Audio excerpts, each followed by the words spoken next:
Amém, meu irmão? Nós já aprendemos uma consequência. A consequência do monte. Qual que foi? Jesus desceu do monte, encontrou com a multidão aflita, o pai com um filho que estava endemoniado. E Jesus expulsou o demônio daquele menino. E Jesus libertou aquele menino. E Jesus, ele não mudou. Ele mudou só a carne dele, mudou só a aparência dele. Hoje ele tem a minha aparência. Pastor, mas Jesus é feio assim? Ele tem a sua aparência. Jesus, ele mudou só a roupa dele.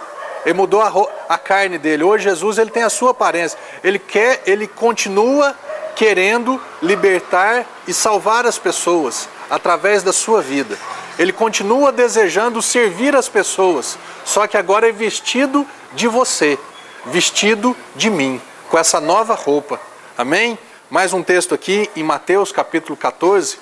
Mais uma consequência do passar um tempo sozinho com Deus, orando, na presença de Deus, na presença do Pai. Olha o que está escrito aqui no capítulo 14, no versículo 22. Logo a seguir, compeliu Jesus os discípulos a embarcar e passar adiante dele para o outro lado, enquanto ele despedia as multidões. E despedidas as multidões, subiu ao monte a fim de orar sozinho. O que Jesus fez? Tinha acabado de acontecer a multiplicação dos pães e peixes. Jesus pega. E o que acontece com Jesus aqui? Ele obriga os discípulos, a palavra compeliu, ele obrigou os discípulos a irem. Ele obrigou os discípulos a sair da presença dele. Despediu as multidões, ou seja, eu não vou ficar com vocês aqui agora. Eu preciso subir ao monte a fim de orar sozinho. Eu preciso passar um tempo com meu Pai. Eu preciso passar um tempo na presença de Deus. Eu preciso estar junto do meu Pai, porque senão as coisas não vão acontecer. Meu irmão, enquanto você não se conscientizar dessa verdade, qual a verdade? Que se você não passar um tempo sozinho com Deus, as coisas não vão acontecer na sua vida. Se você não passar um tempo orando, se você não passar um tempo jejuando, se você não passar um tempo meditando na palavra, confessando a palavra diariamente, as coisas não vão acontecer na sua vida. Meu irmão, Jesus, ele despediu as multidões. Ele obrigou os discípulos, vai. Às vezes vai ser necessário isso na sua vida.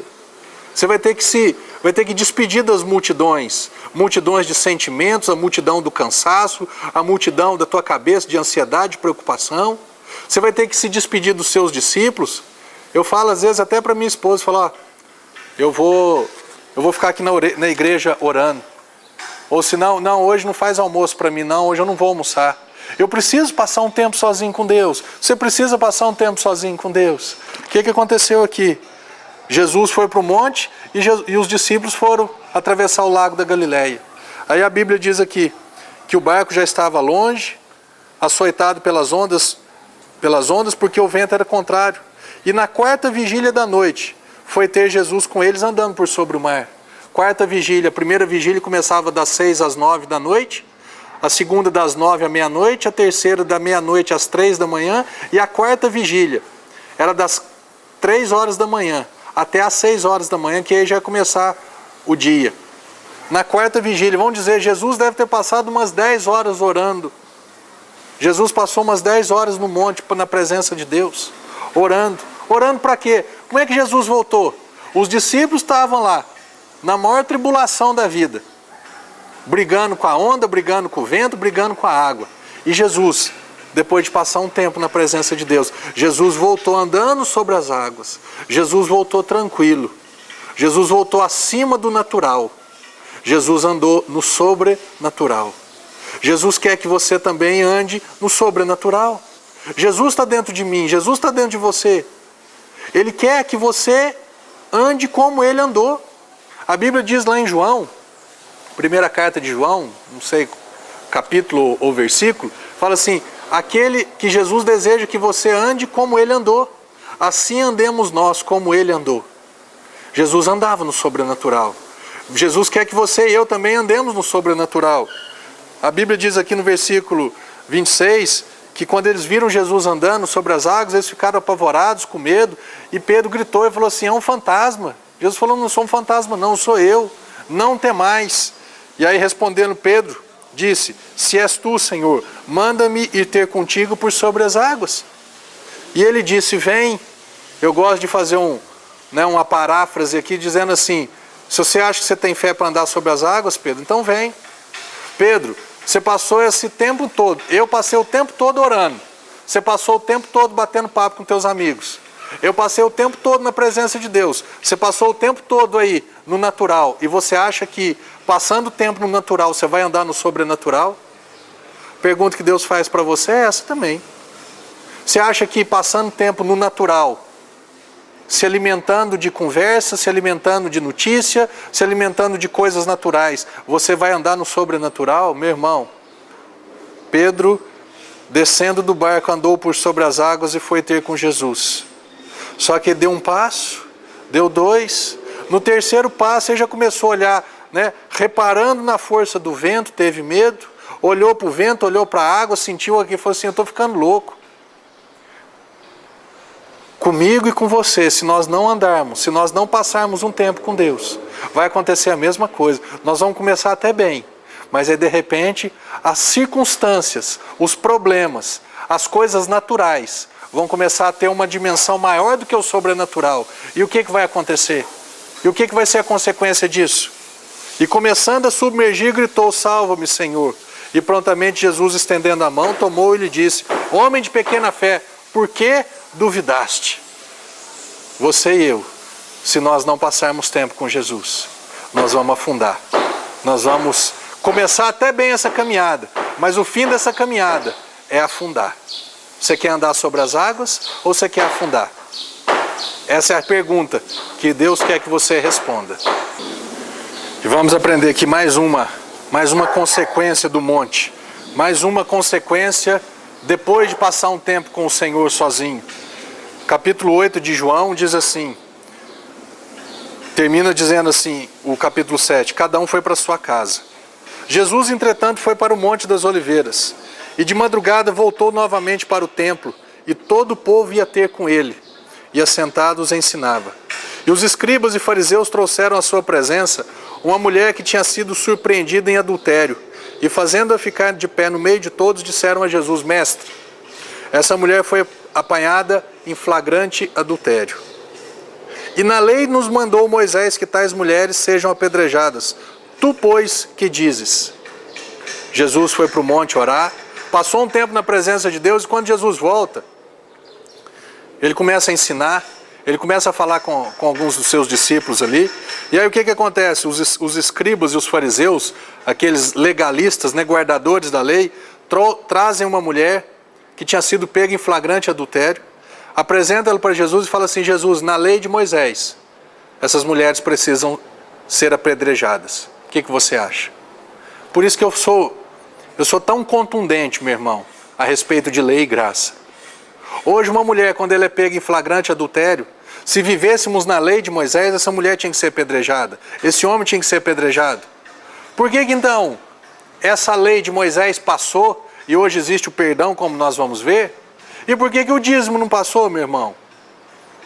Como eu falei esses dias no programa, se hoje ao invés de eu acender um incenso, eu faço uma oração, por que ainda existe o chamado óleo ungido? Meu irmão, é coerente. A Bíblia é coerente. Hoje nós vivemos no Novo Testamento, no ano 2011, já quase 2012, depois de Cristo. Nós vivemos no tempo da graça e da verdade. A lei de Moisés mandava apedrejar. O que Jesus mandou fazer? Eles perguntaram, Jesus, o que você diz a respeito disso? Jesus diz para eles assim, aquele que dentre vós estiver sem pecado, seja o primeiro que atire a pedra. Mas ouvindo eles essa resposta, e acusados pela própria consciência, foram se retirando um por um, a começar pelos mais velhos, até aos últimos, ficando só Jesus e a mulher, no meio onde estava. Erguendo-se Jesus e não vendo ninguém mais, além da mulher, perguntou-lhe, mulher, onde estão aqueles teus acusadores? Ninguém te condenou? Respondeu ela, ninguém, Senhor. Então disse Jesus, nem eu tampouco te condeno. Quer um conselho? Vai e não peques mais. Meu irmão, a consequência de se passar um tempo na presença de Deus. Sabe qual que vai ser? Eu vou ser nessa terra. Eu vou deixar de ser um crítico, eu vou deixar de ser um acusador, eu vou deixar de condenar as pessoas, eu vou deixar de julgar as pessoas e eu vou passar a ser um perdoador. Eu vou passar a perdoar e a ensinar as pessoas como viverem livres. Não foi isso que Jesus fez? Jesus o que faz? Joga a pedra e falou assim, bem, se você acha que você tem o direito, se você acha que você é perfeito, se você não tem pecado, atira a primeira pedra. Um por um foi largando a pedra, de repente ficou só Jesus e essa mulher. Jesus falou, cadê eles? Cadê os acusadores? Meu irmão, se você não passar tempo com Jesus, você vai ser um acusador. Se você não passar tempo com Jesus, você vai ser um crítico, você vai ser um julgador. Você vai ser sempre o promotor, você vai ser sempre o advogado de acusação e nunca o advogado de defesa. Jesus é o nosso advogado de defesa. Jesus espera que você e eu tenhamos o mesmo papel em relação às pessoas. Quando vierem pessoas com problemas, quando vierem pessoas atribuladas, pessoas que tomaram uma decisão errada, né, que fizeram uma escolha errada e chegam agora e falam assim, agora o que eu faço? Esse povo, o guardador da lei, o povo que ainda vivia na lei de Moisés, falou assim, joga a pedra nela, apedreja até que morra. Mas Jesus, que veio para salvar, ele não veio para condenar, condenado o mundo já estava e já está. Ele veio para salvar, ele veio para fazer a diferença. O que Jesus disse para ela? Cadê os teus acusadores? Ué, todo mundo foi embora? É como se ela tivesse perguntado, Jesus, e você não vai me acusar? Você não vai me condenar? Ele falou assim, eu te condenar? Eu não vim para condenar ninguém, eu vim para salvar, eu vim para colocar em liberdade. E Jesus ensinou, né? Perdoou essa mulher e ensinou-a. Falou assim, olha, não peca mais não comete mais isso não, porque isso é prejudicial para você, isso é prejudicial para todo mundo que estiver envolvido nisso, porque isso não vem de Deus. Meu irmão, começa a passar tempo com Deus. Começa a passar um tempo sozinho com o Senhor. Não fica dependendo de 1, 2 cultos na igreja para ser o teu tempo com Deus numa semana. Não seja esse tipo de pessoa. Começa propositalmente a se retirar e entrar no teu quarto e ficar sozinho na presença de Deus. Você vai ver que a tua ótica vai mudar. O teu coração vai sendo transformado. Essas palavras vão entrando na sua vida e vão fazendo diferença. E você vai passar a ser uma nova pessoa, uma nova criatura, mais amável, que perdoa mais, que anda segundo a milha, que não julga mais, que não critica mais, mas que tem uma palavra de ensino, de graça, de verdade. E essas pessoas, elas vão gostar de ficar perto de você. Amém? Que Deus seja louvado em sua vida, que você pratique essa verdade, em o nome de Jesus Cristo.